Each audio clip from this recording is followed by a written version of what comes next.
wabarakatuh.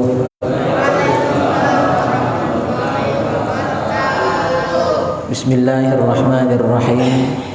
Alhamdulillahi rabbil alamin. Wassalatu wassalamu ala ashrafil anbiya wal mursalin Sayyidina wa maulana Muhammadin wa ala alihi wa sahbihi ajmain. Rabbi syrah li sadri wa yassir li amri wahlul uqdatan min lisani yafqahu qawli. Allahumma faqihna fid din wa 'allimna at-ta'wil. Allahumma barik lana fi Sya'ban wa ballighna Ramadan. Amin ya rabbal alamin. Amma ba'du. Jamaah, alhamdulillah wa syukurillah pada malam hari ini atas rahmat Allah, nikmat dan karunia-Nya kita bersua dan bersilaturahim kembali untuk sama-sama melanjutkan cawisan rutin kita. Insyaallah ini tinggal beberapa minggu lagi kita memasuki bulan suci Ramadan. Malam hari ini sudah tanggal 14 Sya'ban. Di besok malam 15 atau malam nisfu Sya'ban. Artinya tinggal lebih kurang 3 pertemuan lagi plus malam hari ini majlis kita sebelum Ramadan. Dan insyaallah nanti Ramadan kita libur dulu, lanjut kembali setelah hari raya. Salawat dan salam semoga senantiasa tercurah limpahkan ke hadirat junjungan kita Nabi Muhammad sallallahu alaihi wasallam serta keluarga, sahabat dan umat beliau hingga akhir zaman.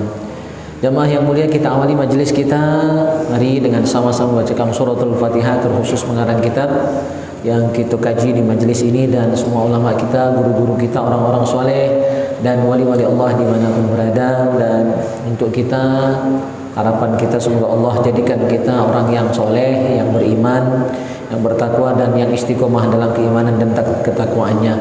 Semoga Allah jadikan kita orang-orang yang sabar dalam menghadapi segala bencana musibah, dan semoga Allah kabulkan hajat-hajat kita. Semoga yang sakit disehatkan, diafiatkan oleh Allah Subhanahu wa taala, dan semoga Allah luaskan, lapangkan, berkahi rezeki kita semua, dan semoga Allah jadikan anak cucu kita anak-anak yang soleh dan solihah. Ala hadhihi niyah wa kulli niyatin solihah wa ila hadratin Nabi Mustafa Muhammadin sallallahu alaihi wasallam. Al-Fatihah. A'udzubillahi minasyaitonirrajim. Bismillahirrahmanirrahim. Alhamdulillahirabbil alamin arrahmanirrahim maliki yaumiddin. Iyyaka na'budu wa iyyaka nasta'in. Ihdinas siratal mustaqim.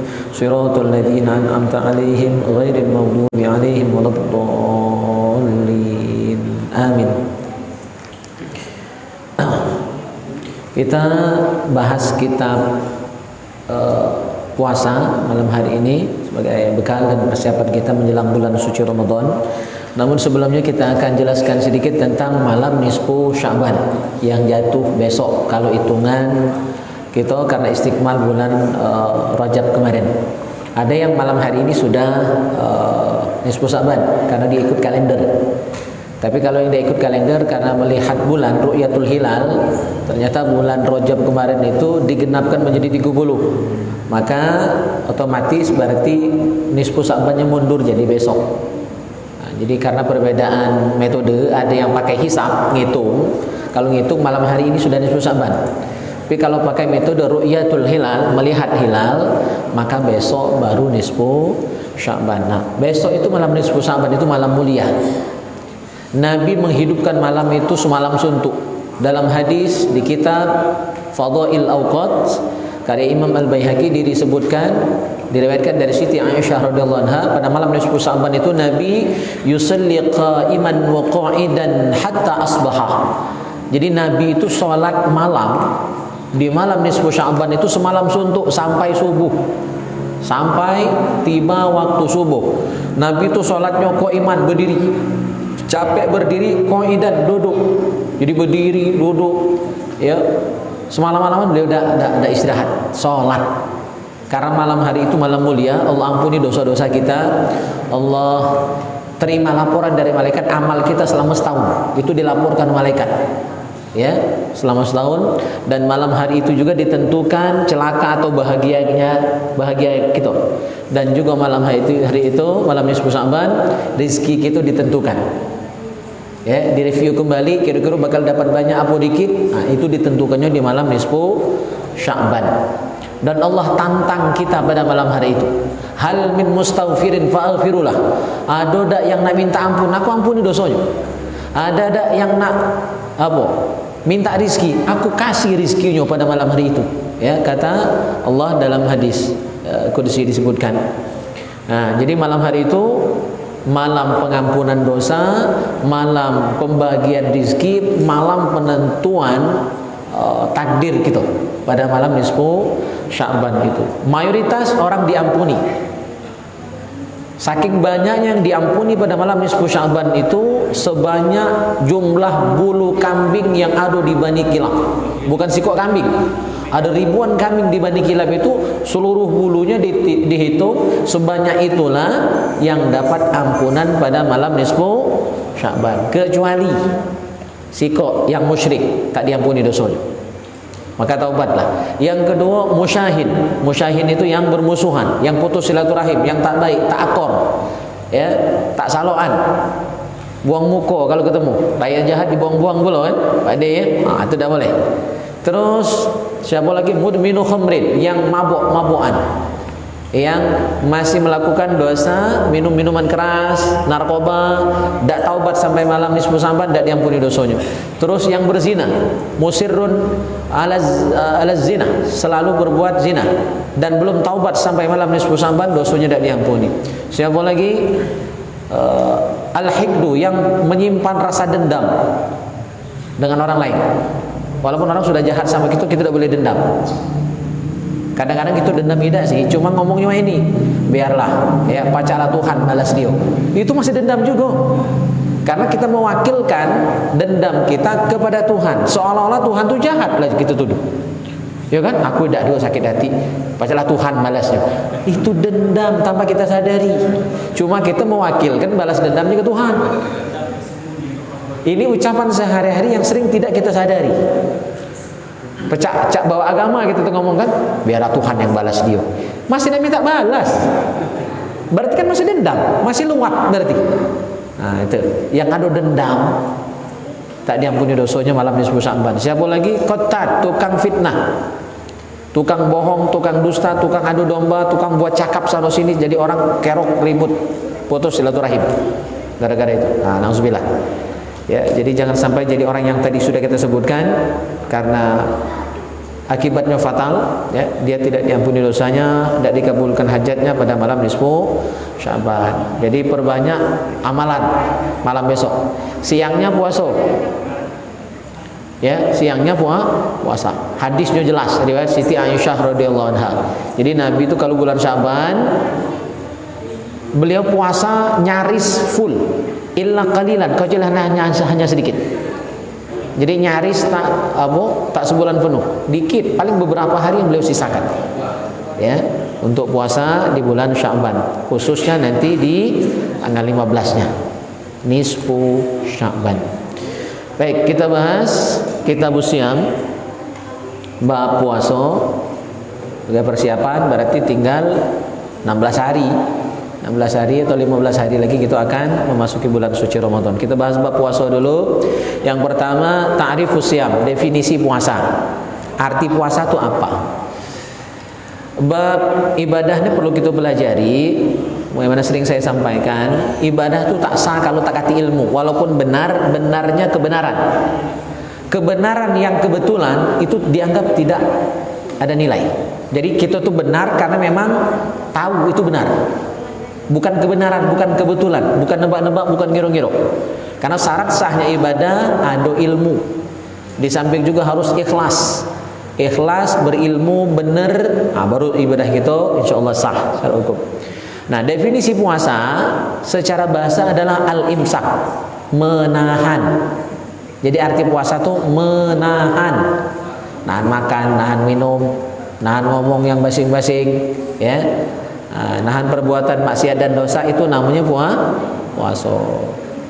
Secara syariat, secara hukum, arti puasa itu adalah al-imsaku anil mufattirat, menahan diri dari segala pembatal puasa. Apapun yang dapat membatalkan puasa kita ditahan. Makan, minum, ya, hubungan suami istri di siang hari. Maka yang pengantin baru hati-hati ya, enggak berat godaannya di bulan puasa itu. Jadi segala yang dapat membatalkan puasa kita tahan. Itulah makna puasa. Ala wajhin maksus, dengan cara khusus, dengan cara tertentu. Min tulu'il fajri ila ghurubi syamsi. Rentang waktu puasa itu sejak terbit fajar, sejak masuk waktu subuh sampai maghrib. Dari subuh sampai maghrib itulah puasa. Jadi lebih kurang 12 jam ya, atau 14 jam lah, lebih kurang gitu ya, 14 atau 12 jam tergantung wilayah. Ada yang lama dia ya, di daerah-daerah yang matahari jarang ketemu itu lama ya, kayak daerah kutub itu lama. Jadi bersyukur kita di Indonesia itu normal puasanya, sedang ya, sedang. Hukum puasa wajib bagi siapapun ya, yang Islam.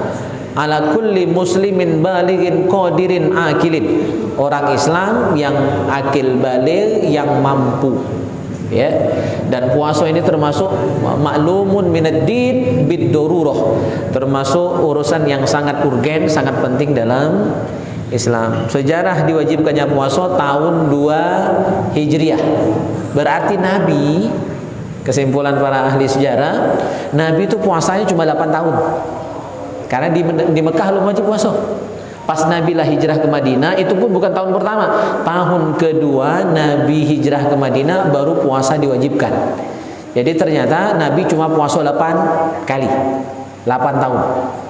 Ya, sampai beliau meninggal dunia. Dan ternyata setelah diteliti para ulama, dari 8 kali Nabi puasa itu hanya 1 kali yang 1 bulannya itu 30 hari. Hanya 1 tahun ya, dalam 1 bulannya yang Nabi puasa Ramadannya 30 hari. Sisanya 7 kali, 7 tahun, berarti Nabi puasanya cuma 29 hari. Jadi nanti jangan kaget. Kayak kemarin juga kita puasanya kan cuma 29. Jangan kaget, jangan ribut, enggak usah marah. Marahnya menteri agama kena marahi. Tak benar menteri. Wah, dia puasa kurang 29 cuma.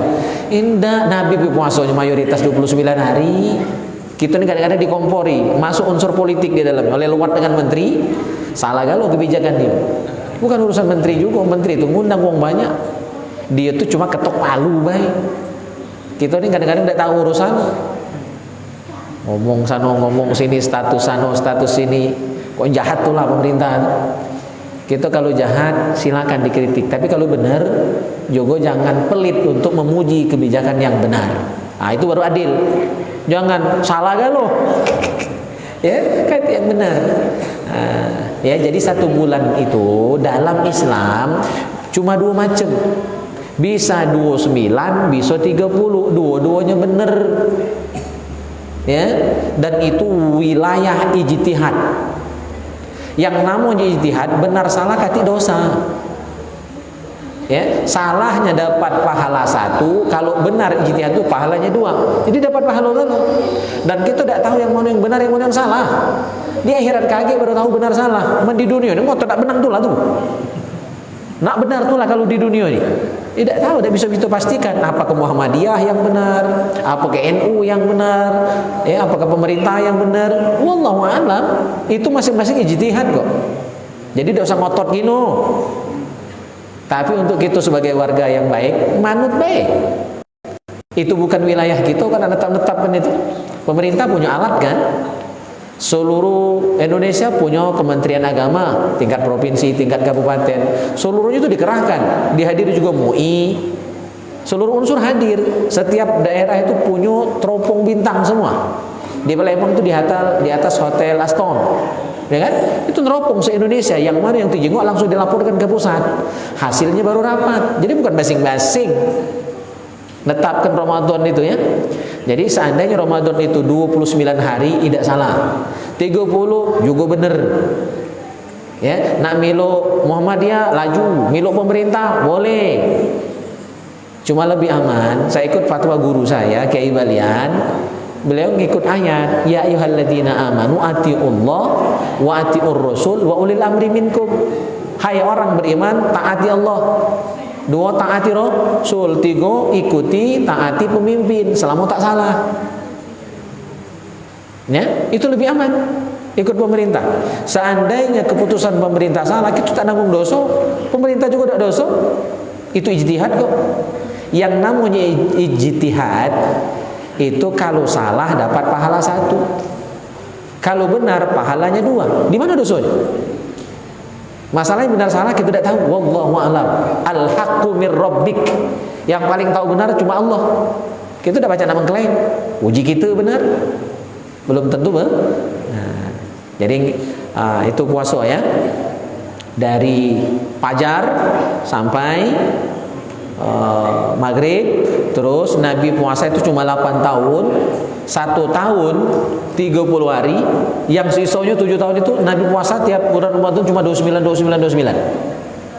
Dari data itu saja membuktikan mayoritas Nabi puasa 29. Berani kita ngomong kurang puasa Nabi itu. Kurang puasa Nabi 29. Tidak kan? Nah, jadi kita kadang-kadang tuh oleh faktor kebencian wong salah galau. Tidak boleh, itu tidak adil. Yang namanya adil tuh siapapun benar kita dukung walaupun kita luar. Kalau salah walaupun kawan salah, ya tegori, benari, itu baru benar, itu baru jujur dan adil. Baik, yang wajib puasa ada beberapa syarat, ada 4 syarat wajib puasa.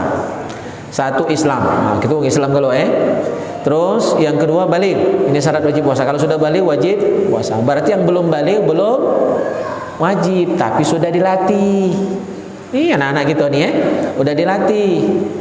Ya, minimal puasa burung. Puji kita tuh kan, puasa burung. Tengah hari lah buka. Cuma yang tua jangan milu. Ini kalau tua, aku nak puasa burung juga wajib ade. Sekal balik pantang. Beliau tu kan, sengal aku nak puasa burung ni lah. Menurut anak, menurut cucu, ada tak terpeci. Seperti yang puasa burung tu yang anak-anak. Kalau anak-anak dia belum wajib, tapi sudah dilatih. Tahun ini mungkin sampai siang. Ya, lagi tahun depan agak sorean dikit. Lama-lama sanggup. Boleh dikasih iming-iming hadiah. Ya, anak saya alhamdulillah yang 2. Ya, yang nomor 1 sama yang nomor 2 udah bisa puasa. Tahun kemarin udah full, paling beberapa hari. Cuma hadiahnya menjelang maghrib tuh dipinjami HP, main game. Ya kalau enggak tuh lesu, karena di rumah enggak ada TV. Jadi HP itu lah, udah main game, nonton kartun, ya, nonton YouTube. Itu hadiahnya. Kalau tidak, nangis, sakit perut. Ya kan? Pedih. Jadi kalau nonton tuh lupa juga, tidak apa-apa. Ya, demi melatih dia untuk bisa berpuasa. Bahkan sejak dalam kandungan sudah dilatih puasa oleh uminya. Anak saya yang pertama itu uminya, kami masih di Palembang. Ya, 9 bulan dalam kandungan masih ngajar umi. Ngajar dari kilometer 3,5 ke Pelaju. Ngaji di kantor pajak yang di Pelaju seberang Muhammadiyah itu sampai umur kandungan 9 bulan masih ngejar, dan bulan puasa. Makanya anak kami yang tua itu lahirnya malam lebaran kedua, berarti full puasa 1 bulan penuh. Alhamdulillah ada kemudahan waktu lahir, tidak repot-repot. Ya, pakai dukun beranak baik, karena lahirnya di dusun, di Gemampo, pakai dukun beranak. Besok baru saya jemput bidan ke Lebong, jauh kan, karena di Gemampo kati bidan. Lahir jam 2 malam, ya, jam 7 saya baru jemput bidan untuk nyuntik baik. Anak sudah lahir, sehat, selamat. Yang motong tali pusar bahkan saya ikut bantu. Gitu ya. Lah, mungkin berkah puasa itu. Yang saya pahami dan orang rumah merasakan lancar-lancar saja urusannya. Jadi kan udah dibiasakan sejak dalam perut, udah lahir, lagi kecil udah dibiasakan puasa. Alhamdulillah, tuanya kaki ringan. Ya, udah biasa puasa. Jadi syarat wajib puasa tuh 2 balik. Yang belum balik baru dianjurkan saja, dilatih. Yang ketiga berakal, berarti yang waras. Yang tak waras, yang gilo tak wajib puasa. Maka yang waras tak puasa itu sebenarnya pengen gilo, pengen tak waras. Jadi yang ketiga yang berakal, berarti yang waras, yang normal akalnya. Maka orang kalau lagi puasa tiba-tiba gila, walaupun hanya semenit gilonya bu, gilo semenit, ada. Gilo apa lah namanya? Gilo renang Gilo renang, gilo mambang. Semenit gilo, puasanya batal otomatis. Kalau gilo niat. Termasuk mirip-mirip gila tuh pingsan. Pingsan, gila dengan pingsan tuh sama-sama hilang akal, sama-sama tak sadar. Jadi orang pingsan puasanya batal. Kalaupun pingsannya sehari penuh, full, sehari-harian, sampai maghrib belum sadarkan diri juga, pingsan, mabok, ya termasuk. Nah, kecuali tidur. Kalau tidur sehari-harian tidak batal. Walaupun tidur itu hilang akal juga kan.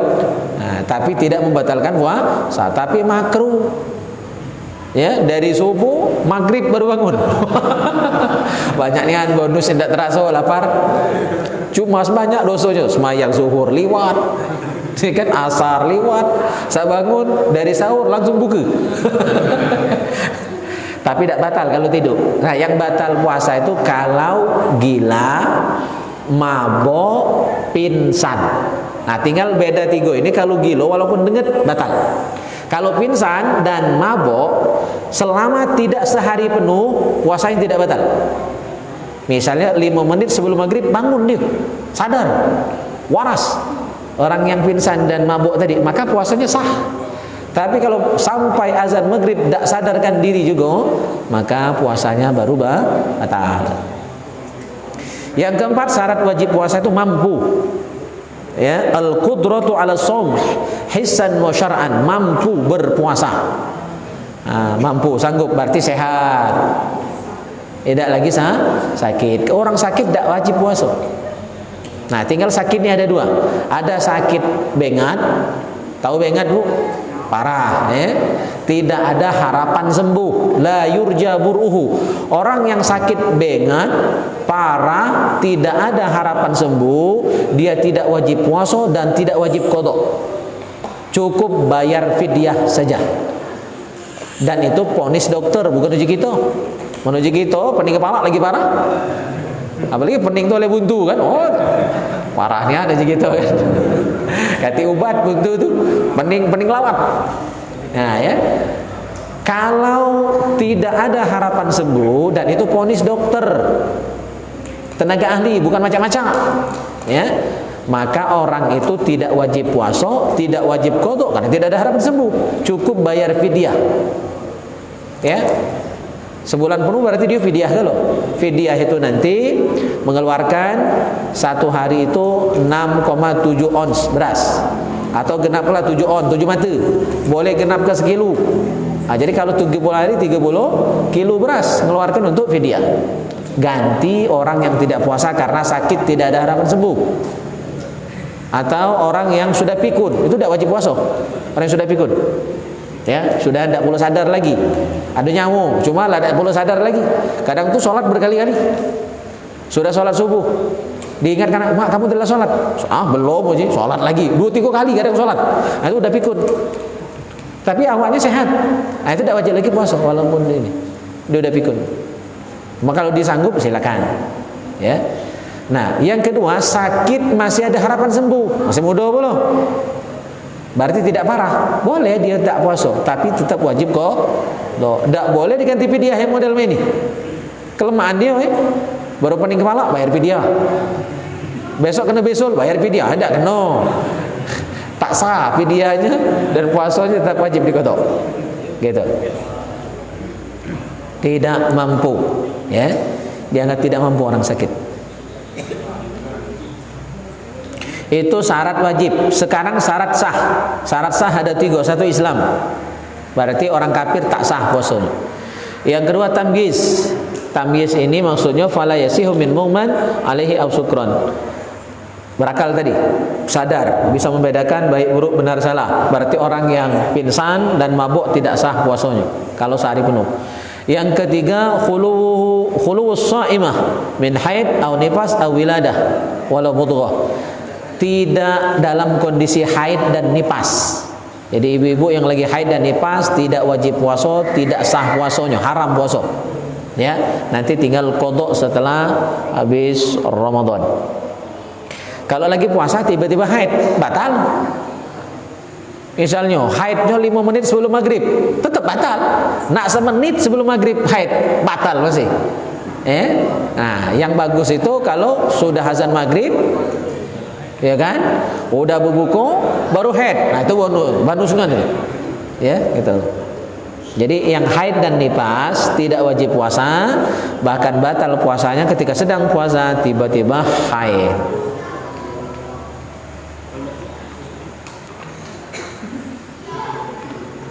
Terus rukun puasa. Rukun puasa intinya cuma dua. Satu, niat. Dua, menahan diri dari segala pembatal puasa. Nah, niatnya ada dua. Ada puasa sunat, ada puasa wajib. Untuk puasa sunat, niatnya boleh siang hari. Yang penting belum masuk waktu zuhur. Ya. Dan belum makan minum apapun sejak pagi. Kalau paginya minum banyu, sember, baru berniat puasa, tidak sah.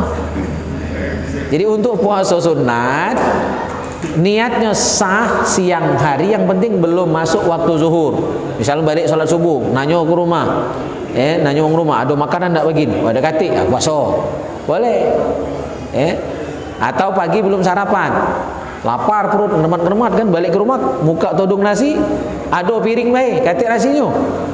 Akhirnya puasa. Asalkan belum makan minum apapun boleh.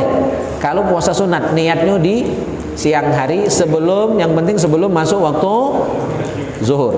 Tapi untuk puasa wajib niatnya wajib di malam hari. Niatnya wajib di malam hari. Ukuran malam itu sejak maghrib sampai fajar, sampai subuh. Berarti kalau waktu berbuka sudah berniat untuk puasa besok, udah sah. Lagi sholat berniat nak puasa, sah. Cuma tidak khusyuk semayang itu, lagi semayang niat nak puasa besok. Tapi secara hukum sah niat puasa dalam sholat. Nah, di kita tradisinya sudah sholat tarawih, niat sama-sama. Tapi dalam masalah niat harus kita bedakan, ada niat, ada lafaz niat. Yang nawaitu shauma ghadin an ada'i fardi syahri Ramadan hadhihi sanati lillahi ta'ala, itu baru lafaz niat, belum niat. Jadi kalau hanya dilapaskan saja di hati tidak ada niat, belum sah. Jadi yang benar mulut ngucap nawa itu, dalam hati berniat sahaja aku nak puasa esok hari, melaksanakan puasa Ramadan tahun ini wajib karena Allah. Dalam hati ada niat, mulut ngucap, hati berniat. Itu yang benar. Minimal dalam hati berniat. Walaupun tidak baca nawai itu sah. Yang tak sah baca nawai itu tidak ada niat di hati. Nah, itu tidak sah. Untuk niat.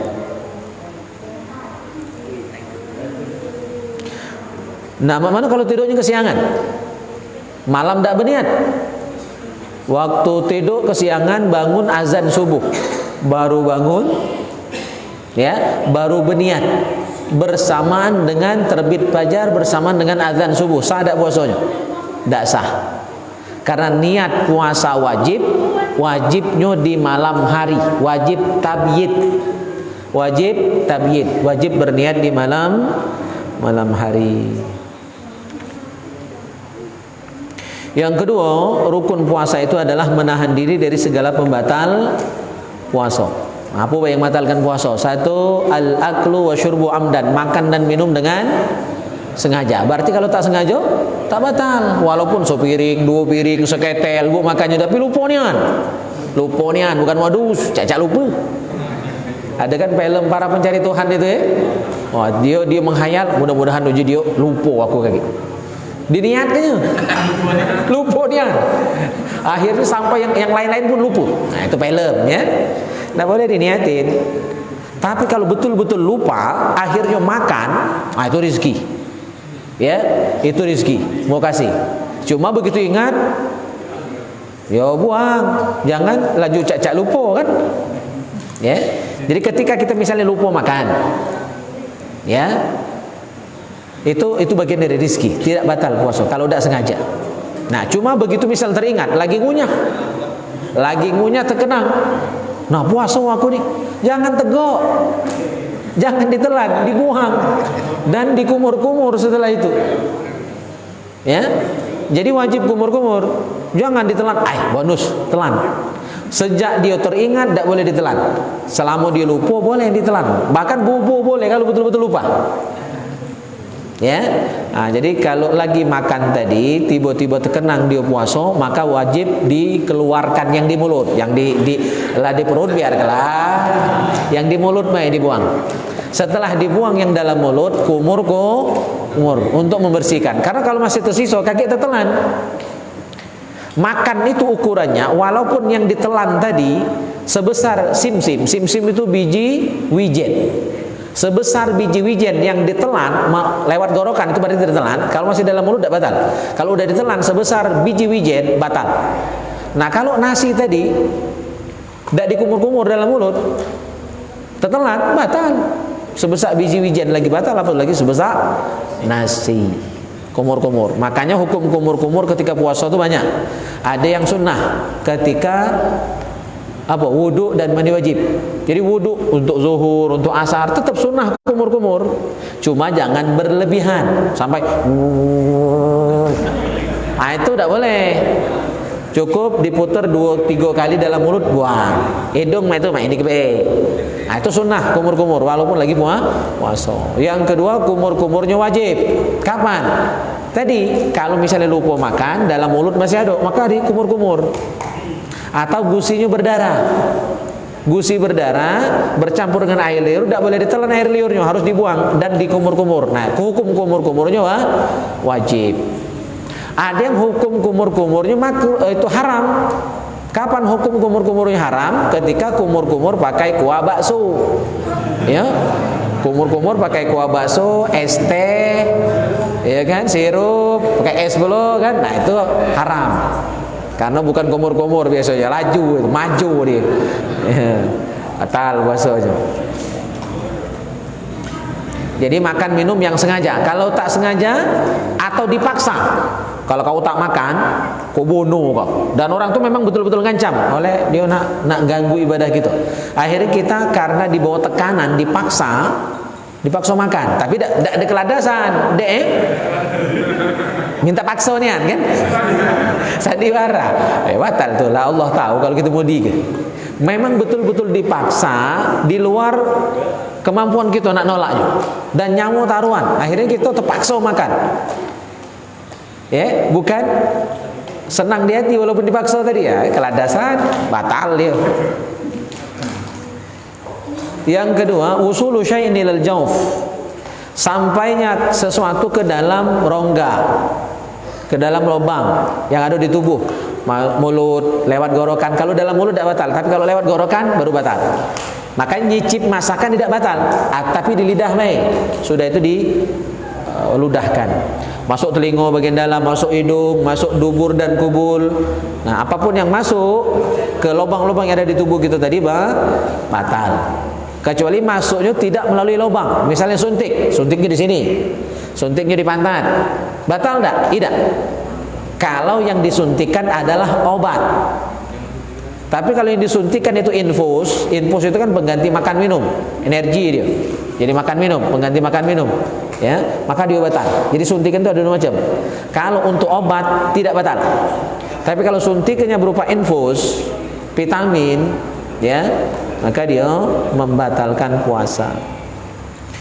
Yang ketiga pembatal puasa itu al-qai'u amdan, muntah dengan sengaja.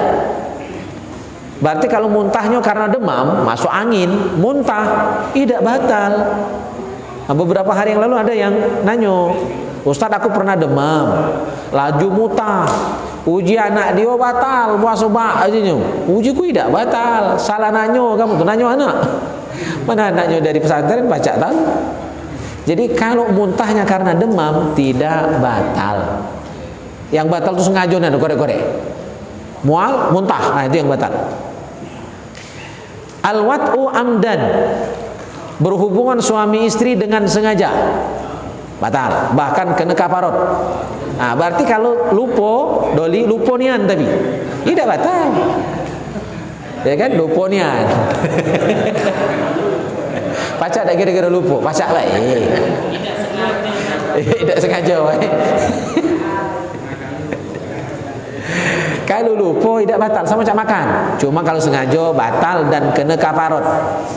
Kafarotnya memerdekakan budak karena dakati. Yang kedua adalah puasa 2 bulan berturut-turut. Itu kafarotnya. lebih banyak. Ya. Dan yang kena kafarat cuma pihak suami, istrinya tidak kena. Kenapa? Istri tidak mungkin bisa 2 bulan berturut-turut, kan kena haid. Maka yang wajib kafarat itu lanang. Jadi berpikirlah, hati-hati. Lanang yang saro. Lemak dengar saronya lama. 2 bulan saronya.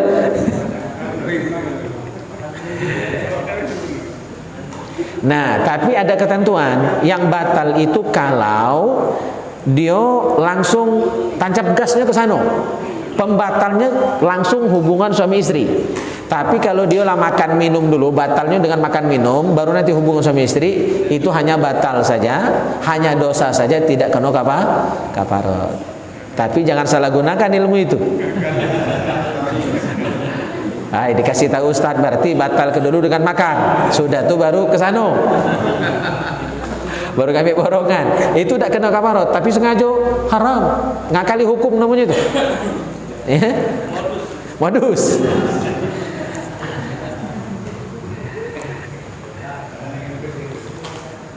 Terus al-istimta. Istimta ini mengeluarkan mani dengan tangan. Nah, itu batal. Onani ya. Terus haid dan nipas. Haid dan nipas membatalkan puasa. Gila tadi walaupun hanya sebentar. Waridah murtad. Murtad membatalkan puasa, bahkan murtad itu seluruh batal, bukan cuma puasa. Seluruhnya jadi batal gara-gara murtad. Baik, sampai di situ dulu bahasan kita. Insyaallah nanti tentang adab puasa, sunnah-sunnah puasa, dan yang lain-lainnya yang makruh dalam puasa akan kita lanjutkan pada pertemuan yang akan datang. Ada pertanyaan sampai di sini tentang puasa atau tentang yang lain? Boleh. Bentar. Ya. Orang tua yang sudah tidak sanggup puasa itu sama enggak? Kodok atau fidyah baik? Ya, tadi sudah dijelaskan. Orang tua yang sudah pikun itu berarti sudah tidak sanggup puasa karena faktor usia, lah pikun berarti, atau sakit tidak ada harapan sembuh, maka dia cuma fidyah, langsung fidyah. Tidak wajib puasa, tidak wajib qadha, langsung fidyah. Gitu. Jadi fidyah itu bukan seluruh orang. Kita masih muda, tak puasa, sungkan nak kena puasa fidyah baik. Tidak sah. Itu khusus orang sakit tak kati harapan sembuh, khusus orang yang tua, yang udah pikun, atau ibu-ibu yang menyusui atau lagi hamil tidak puasa karena mengkhawatirkan dirinya, maka dia nanti qadha, tidak wajib puasa. Tapi kalau dia mengkhawatirkan anaknya, maka dia double, qadha wajib, fidyah wajib. Kalau mengkhawatirkan anaknya saja. Kalau khawatir dua-duanya, khawatir dirinya, khawatir anaknya, maka cukup fidyah saja, qadha saja. Qadha saja, fidyah tidak wajib. Kalau kita lanang ni dekati yang fidyah, kecuali lanang yang sudah pikun. Jadi tidak usah nak nyari-nyari fidyah. Yang lanang nih, kecuali lanang yang tua, sakit parah atau pikun. Tapi kalau yang perempuan banyak kemungkinan fidyahnya banyak. Karena hamil, karena menyusui, ya. Misalkan saya mau qadha puasa atas nama orang tua, boleh enggak Ustaz? Boleh. Ya, bahkan itu tugas anak. Boleh. Ini lagi Ustaz, agak menyimpang dari materi. Apa? Ya. Kan saya pernah belajar sama Ustaz, kalau suku anak dalam atau suku primitif yang belum pernah tersentuh dakwah Islam, matinya kan masuk surga. Nah misalkan ada ulama Ustaz, dia tuh mendakwai suku primitif tersebut, kayak yang di Papua kayak itu kan ada pernah kemarin kejadian ulama mendakwai suku primitif, terus dia masuk Islam Ustaz. Nah kan karena masuk Islam berarti dia diwajibkan ibadah. Misalkan tidak ibadah berdosa, kan bisa masuk neraka tuh. Berarti kan secara tidak langsung karena kita mendakwai mereka jadi berkemungkinan masuk neraka Ustaz. Nah, sikap kita tuh yang benar, tindakan kita yang benar Ustaz, biar kebaya mereka dengan agama animismenya, atau kita dakwai mereka Ustaz biar kenal Islam. Terima kasih. Ya, dakwah itu kan kewajiban kita. Ya, jadi tetap wajib menyampaikan Islam ke seluruh penjuru dunia. Kan Islam itu rahmatan lil alamin. Yang namanya rahmatan lil alamin berarti seluruh tanpa terkecuali. Itu dari kitanya. Jadi jangan dipukul rata. Untuk kita tetap berkewajiban dakwah. Dari merekanya yang suku anak dalam, orang primitif yang tinggal di hutan, memang tidak tahu sama sekali dunia luar, mereka ya tetap berupaya untuk mencari. Cuma kalau sampai dia meninggal tidak ada yang memberikan petunjuk, maka mereka tidak menanggung dosa. Jadi mereka disebut ahlul patro. Ya, kalau memang tidak ketemu. Cuma kalau mereka sekarang kan sudah sebagian besar itu udah ikut dengan dunia luar. Ya, seperti orang Badui itu udah ada dua macam, ada Badui luar, ada Badui dalam. Mereka udah nonton TV, bahkan saya lihat di Facebook itu sudah ada yang main HP, udah ada yang buat vlog juga dari mereka, ya kan? Berarti mereka udah tahu dunia luar. Maka mereka tidak bisa mengklaim sebagai ahlul patro karena sudah ada info dari luar. Dunia sudah terbuka untuk mereka. Ya, jadi tidak bisa mengklaim sebagai ahlul patro yang tidak akan disiksa karena dakwah belum sampai kepada mereka. Jadi dari merekanya harus tetap mencari, kita juga harus tetap dakwah. Jadi itu dua hal yang berbeda. Dapat anak dipukul rata. Ya.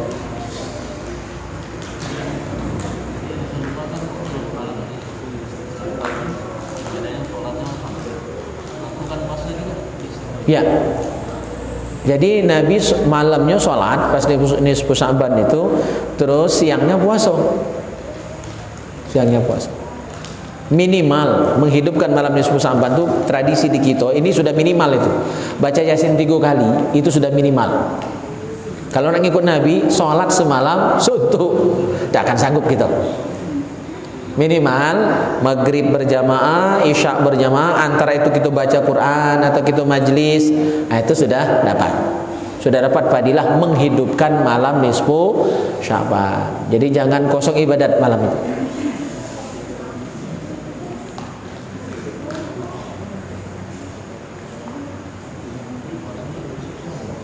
Ya, puasanya hari Rabu.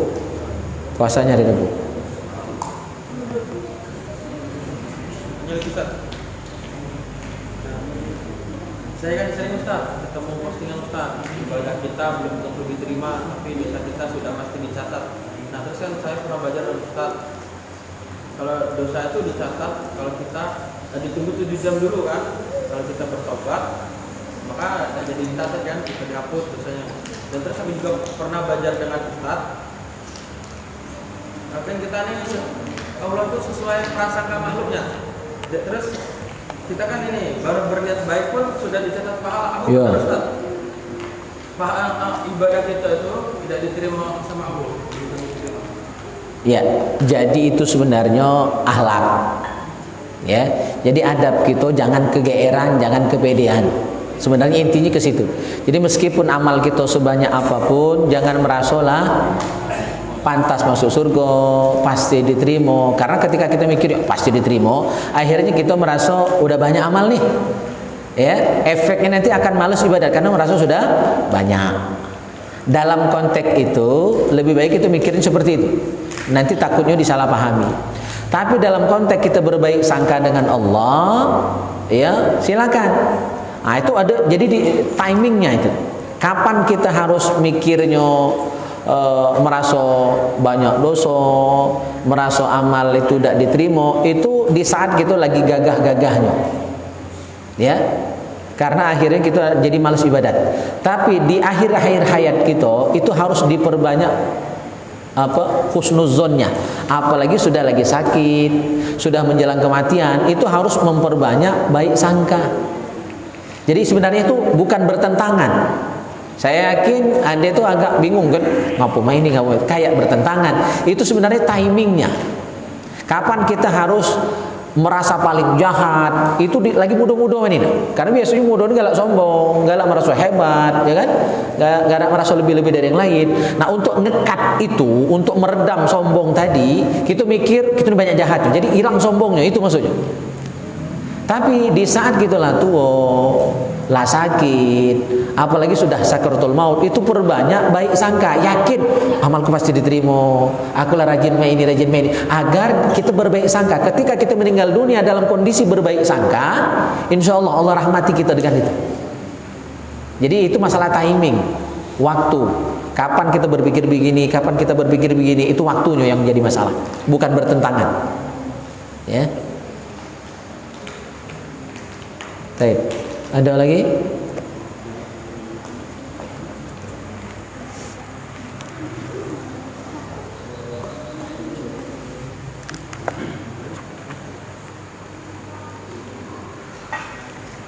Kalau belum, kita lanjut satu kitab lagi. Kitab Nasaihul Ibad. Terakhir kita bahas tanggal 13 bulan 2 tentang apa? Tingkatan sabar ya. Dan tadi sudah saya share, saya potong videonya. Saya share ya, tingkatan sabar itu 3. Sabar paling rendah itu tidak mengeluh. Tidak mengeluh, tidak berkeluh kesah, tidak berotok. Itu sabar paling rendah. Jadi kalau berkeluh kesah itu sudah tidak sabar. Ai deh. Buntu. Ai deh sakit. Ai deh. Banyak ai-nya. Itu berotok, apalagi jadi status. Jadi status di Facebook, galau baik-baik statusnya. Ini itu, pokoknya berotok terus. Itu ngeluh, dan itu tidak sabar sama sekali. Jadi yang pertama, sabar tingkat paling rendah itu tidak mengeluh. Yang kedua, ridho. Jadi ridho itu bagian dari sabar. Ridho itu berarti rela. Hujan terima, panas terima, dikit terima, banyak terima, itu ridho. Pokoknya alhamdulillah kalau. Ya, itu ridho. Yang ketiga, mahabbah. Ini yang paling tinggi. Menikmati, mencintai. Ya, ujian Allah. Kalem baik, slow baik. Bahkan tetap bahagia walaupun sengsara. Itu sabar tingkat tinggi. Jadi paling rendah tidak mengeluh, naik dikit ridho, naik dikit menikmati, bahkan bahagia dengan ujian Allah. Itu kita udah bahas kemarin. Selanjutnya kita bahas makalah yang ke-26. Allah Ta'ala ila ba'dil anbiya. Allah memberikan wahyunya kepada beberapa nabinya. Pesan Allah kepada para nabi, man lakiyani wa huwa yuhibbuni, orang yang berjumpa denganku, maksudnya ketika dia meninggal dunia. Jadi maksud berjumpa Allah itu mati, meninggal dunia. Dan ketika dia berjumpa Allah, ketika dia meninggal dunia, wa huwa yuhibbuni, dia mencintai Allah. Meninggal dalam keadaan mencintai Allah, bahagia, senang dengan Allah. Ini tadi yang husnuzon tadi. Jadi kalau kita sudah sakaratul maut, boleh kita menyebut, mengingat seluruh kebaikan kita. Ya Allah, aku dulu rajin ke masjid. Ya Allah, aku dulu rajin ke majlis. Ya Allah, aku dulu pengurus masjid Nurul Ihsan. Ya, kita nyebut itu ketika sedang sakaratul maut, itu bukan sombong, itu bukan ujub, itu untuk menumbuhkan baik sangka, husnudzon dengan Allah. Itu bagus. Ya, bagus. Sehingga ketika dia meninggal dunia, wa huwa yuhibbuni, dia dalam keadaan mencintai Allah, rindu dengan Allah. Maka orang yang demikian, kata Allah, adkhaltuhu jannati, aku akan masukkan dia ke dalam surga. Nah, ini terkait pertanyaanmu tadi, adik. Jadi di saat kita sedang sakaratul maut, perbanyak rindu, cinta, baik sangka dengan Allah. Dan boleh, bahkan orang yang lagi besuk itu boleh mengungkit-ungkit kebaikan dia. Oi ba ma wa ye, tenang baik, kamu tuh wong baik, aku saksinya, aku pacak mak ini karena kamu. Nah, kita boleh mengungkit kebaikan beliau itu yang sedang sakaratul maut, agar dia tumbuh senangnya berjumpa dengan Allah. Oh iya, nanti kau baik, berarti aman aku mati kayak gitu. Kita wajib menumbuhkan sikap itu. Boleh kita sebut, ya, untuk membahagiakan dia di akhir hayat. Wa man lakiyani, wa huwa yakhafuni, barang siapa berjumpa denganku, maksudnya meninggal dunia, dan dia dalam kondisi takut dengan siksaku, ajnabtuhu nari, maka aku akan jauhkan dia dari nerakaku. Nah ini juga bagus juga. Jadi silakan kita nak pakai sisi mana nih, sisi bahagia atau sisi segan ketika menghadap Allah Subhanahu wa taala. Maka rata-rata orang yang meninggal dunia itu kalau dia husnul khotimah itu dia meneteskan air mata, keluar air mata di sini. Itu tanda bagus. Kalau ada orang meninggal dunia menetes air matanya, adalah keluar air mata dikit di sini atau keningnya berkeringat, itu tanda husnul khotimah. Kata Nabi, kenapa dia sampai berkeringat, sampai mengeluarkan air mata? Itu karena dia malu. Karena dia takut dengan Allah, balik menghadap Allah, merasa masih banyak dosa, merasa masih dikit amal. Maka ketika dia meninggal dunia, keningnya berkeringat, malu dengan Allah, itu tanda. Nah, itu yang dimaksud dengan hadis ini. Orang yang berjumpa denganku, dia meninggal dunia, wa huwa yakhafuni, dia balik dalam keadaan takut, malu dengan Allah, takut dengan Allah. Jangan-jangan dosanya tak diampuni, jangan-jangan dia masuk neraka, merasa tak layak berjumpa dengan Allah. Itu ternyata bagus juga. Ya. Apa kata Allah? Ajnabtuhu nari, aku akan jauhkan dia dari neraka. Ya. Jadi yang menghadap Allah dengan bahagia masuk surga. Yang menghadap Allah karena takut dengan Allah, diselamatkan dari rasa takutnya tadi. Berarti urung masuk neraka. Yang ketiga, waman lakiyani bil maut wa huwa yastahyi minni, barang siapa berjumpa denganku dengan rasa malu. Jadi tiga ini harus dipiara. Satu tadi dengan cinta, menghadap Allah dengan cinta, senang, rindu, bahagia, masuk surga. Yang kedua, menghadap Allah dengan rasa takut akan Allah selamatkan dari neraka. Yang ketiga, menghadap kepada Allah dengan rasa malu. Nah, tiga ini harus ada. Cinta, takut, malu. Tapi malunya dengan Allah. Malunya dengan Allah. Maka kata Allah, ansaitul hafazah zunubahu, aku buat malaikat lupa, sudah mencatat dosa orang itu. Kalau malaikat lupa dengan catatan dosa gitu, berarti kita habis dosa. Yang tinggal kebaikan dan pahala, berarti selamat. Nah, maka jaga tiga sikap ini. Cinta dengan Allah, takut dengan Allah, malu dengan Allah. Ini yang pacak nolong kita di akhirat kaki.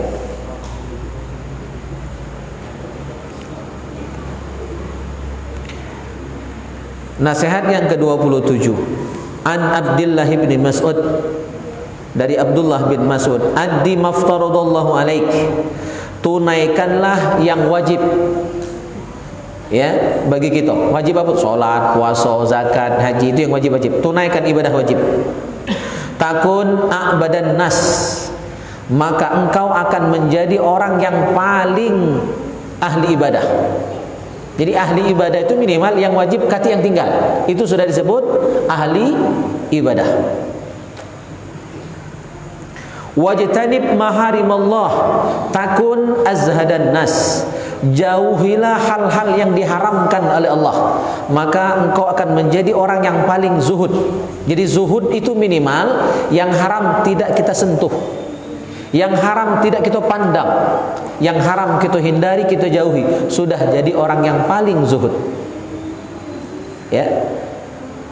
Warda bima qasamallahu laka takun aghnan nas. Nah, kalau pengen jadi orang yang paling kaya, mana caranya? Ridho dengan pembagian rizki dari Allah.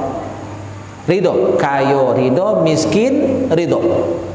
Jadi dapat amanah jabatan tertentu ridho, tak dapat apa-apa, bangku panjang saja misalnya, tak RT lagi ridho. Ya tak? Karena tidak semua orang bisa move on. Biasa pejabat, tak pejabat lagi tuh, tak move on. Maka banyak yang mantan bupati itu jadi kurus, jadi lagi bupati gemuk, pas dak bupati lagi kurus. Itu namanya kalau bahasa psikologi itu post power syndrome. Sindrom hilang kekuasaan. Biasa merintah, biasa sibuk, tak sibuk lagi, tak kaki yang nak disuruh lagi. Akhirnya marah-marah. Dan badannya dari gemuk jadi kurus. Itu biasanya banyak mantan pejabat yang tidak siap, tidak jadi pejabat lagi. Itu namanya post power syndrome. PRT ridho baik. Kan? Insya Allah berarti beliau yang ridho dengan tak jadi RT lagi itu adalah pejabat yang paling tinggi. Kalau bahasa hadis ini, bahasa ini aghnan nas, orang yang paling kaya adalah orang yang paling ridho dengan jatah dari Allah. Hari ini laku siko, alhamdulillah. Besok laku 10, alhamdulillah tetap sama. Ya, besoknya tak laku sama sekali, alhamdulillah. Kalau jualan, sama baik. Jadi yang paling kaya itu. Wa an Salih al-Marqadi annahu marra bi ba'di ad-diyar faqala ya diyar aina ahluka aina ahlukil awwalun wa aina ummaruki al-madun wa aina sukkanukil aqdamun. Jadi suatu hari Salih al-Marqadi ini lewat di kuburan dan dia ngomong dengan penghuni kubur tuh. Wahai kubur, di mana pendudukmu nih? Mana isi penghuni kau nih? Yang sudah masuk bertahun-tahun, mana mereka semua? Ya, mana penduduk kubur yang ada di sini?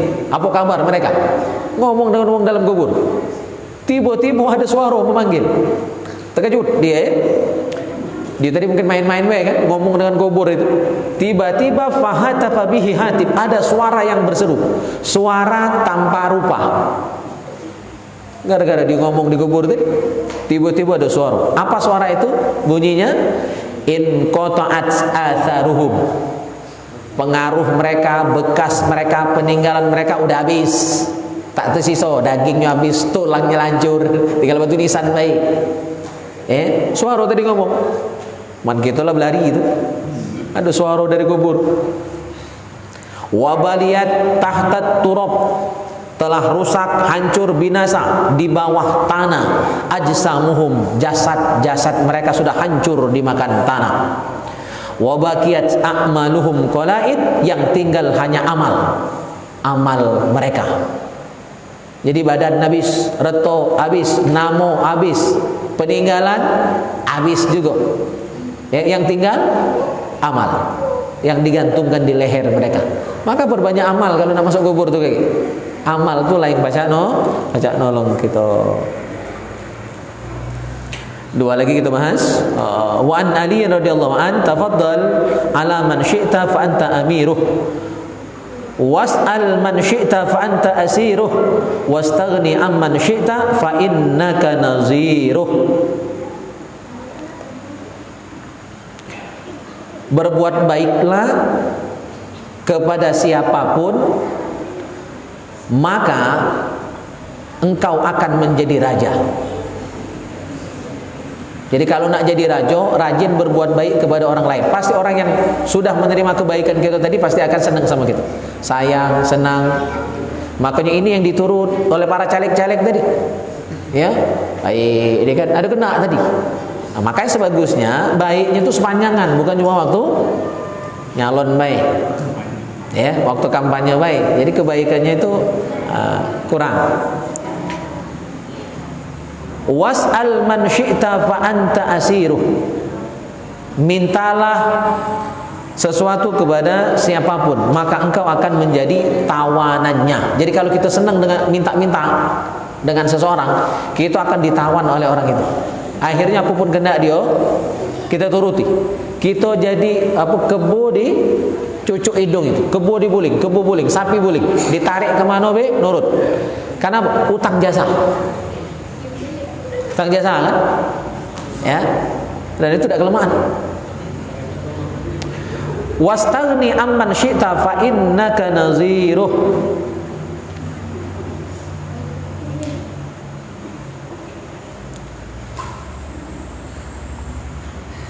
Wastaghni amman syi'ta fa innaka naziruh. Maksudnya kita harus merasa cukup dengan apa yang ada, ya. tidak perlu meminta-minta, tidak berharap apa yang ada pada orang lain, maka kita sebenarnya akan menjadi orang yang lebih kaya. Ya, jadi cukup dengan yang ada. Tidak usah minta-minta, ya, ngajukan proposal ini itu, minta ini itu. Akhirnya kita tidak qanaah. Jadi artinya jangan rakus. Kerakusan kita akan membuat kita hina, ya, di hadapan makhluk. Terakhir kita bahas pada malam hari ini dari Yahya bin Mu'az rahmatullah alaih, tarkud dunya kulliha akhdul akhirah kulliha, faman tarakaha kullaha akhazaha kullaha, wa man akhazaha kullaha tarakaha kullaha, fa ahzuha fi tarkiha wa tarkuha fi ahziha.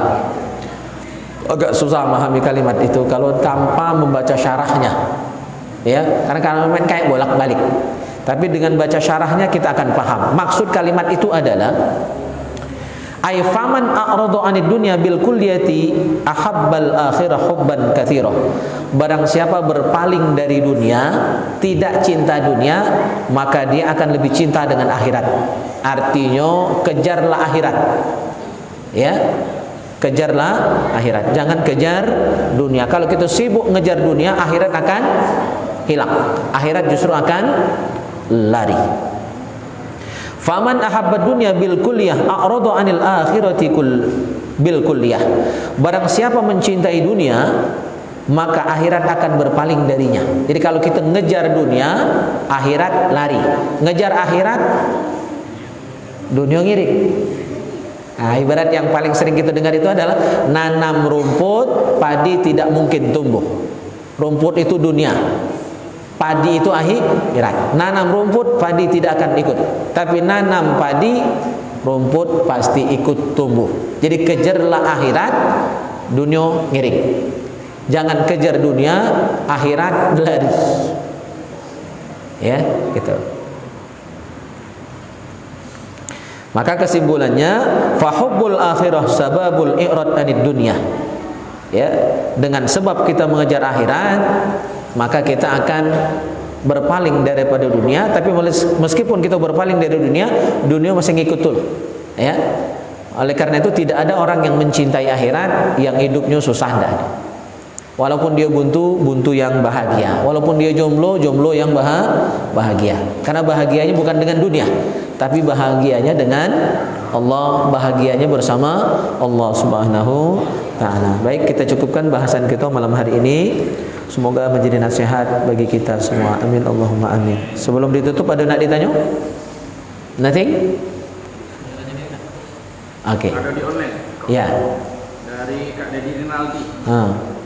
Assalamualaikum Ustaz. Waalaikumsalam. Bertanya, bagaimana kalau orang yang menghadap Allah dalam keadaan mata melotot dan juga mulut susah ditutup atau termangap? Apakah kita bisa mengakali tak waktu keadaan seperti itu mengakali biar keluar keringat?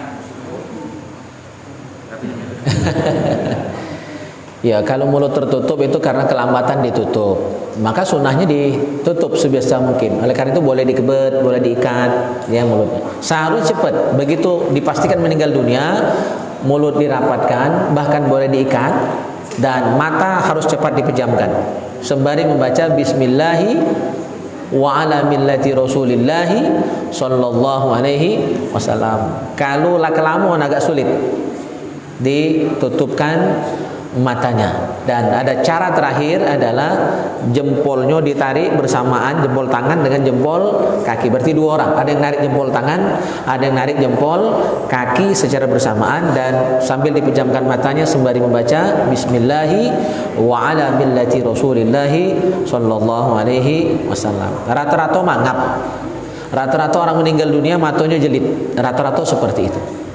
Ya, karena itu normal, karena ketika ruh kita keluar dari ubun-ubun, jadi ubun-ubun itu yang lembut di kepala bayi itu ubun-ubun, itu ruh masuk dari situ dan keluar juga dari situ. Jadi ruh itu ditarik dari kaki terus naik ke atas, keluarnya nanti dari ubun-ubun. Nah, begitu ruh keluar dari ubun-ubun, terbang ke langit, ya, dibawa oleh malaikat. Yang malaikat bawanya itu malaikat lain, yang nyabut malaikat Israel. nanti diserah terimakan kepada malaikat lain, namanya malaikat Sol-Soil. Nah, begitu dibawa malaikat Sol-Soil melewati langit 1, 2, 3 terus ya sampai menghadap Allah Subhanahu wa taala, itu diawas oleh mata kita. Jadi rata-rata orang meninggal dunia matanya pasti terbuka. Nah, tinggal kalau dia husnul khotimah biasanya terbukanya bagus. Dalam kondisi senyum, ya. Terus sedikit meneteskan air mata, di sini berkeringat. Ya, hidungnya agak sedikit mengembang, itu bagus, itu husnul khotimah. Cuma kalau ada perubahan auranya agak serem, terus ngorok, terus mengeluarkan busa di sini, itu biasanya tandanya su'ul khotimah. Tapi kalau kita tahu, tidak usah kita ribut. Budio ini berarti saya jangan, itu aib. Wajib kita tutup. Walaupun kita tahu ada tanda-tanda tak bagus, itu cukup kita ketahui saja. Jangan diumbar kemana-mana. Itu aib. Dan aib siapapun, orang hidup, orang mati, wajib ditutupi. Ya, tidak boleh disebar kemana-mana. Cukup kita ketahui saja. Dan ya, tetap kita doakan, walaupun nampak tanda-tanda tidak bagus. Gitu. Ada Pak RT?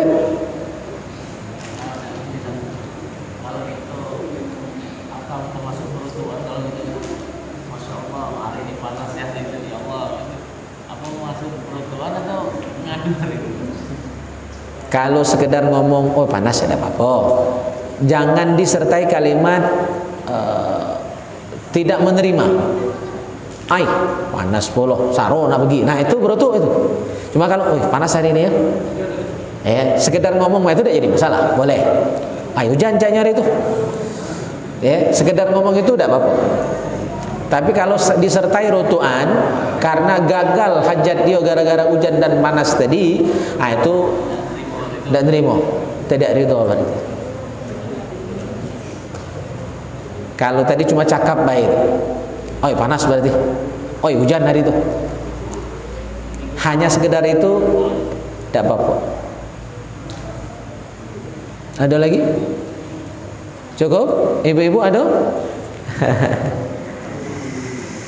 Baik, alhamdulillah kita cukupkan pas jam 9:30 taklim kita malam hari ini. Insyaallah minggu depan masih barangkali 2 minggu lagi masih Pak Walijaya untuk pertemuan menjelang bulan Ramadan. Kita akhiri dengan doa kafaratul majlis. Subhanakallahumma wa bihamdika asyhadu an la ilaha illa anta astaghfiruka wa atubu ilaik. A'udzubillahi minasyaitonir rajim. Bismillahirrahmanirrahim. Alhamdulillahirabbil alamin. Allahumma shalli wa sallim ala sayyidina Muhammad wa ala ali sayyidina Muhammad. Allahumma ij'al jam'ana hadha jam'an marhuma wa tafarruqana min ba'dihi tafarruqan ma'suma. Allahumma barik lana fi awladina wahfazhum wa la tadurruhum warzuqna birrahum. Rabbana hab lana minas solihin. Rabbana hab lana minas solihin. Rabbana hab lana minas solihin. Rabbana hab lana min azwajina wa dhurriyyatina qurrata a'yun waj'alna lil muttaqina imama. Rabbana atina fid dunya hasanah wa fil akhirati hasanah wa qina adzaban nar.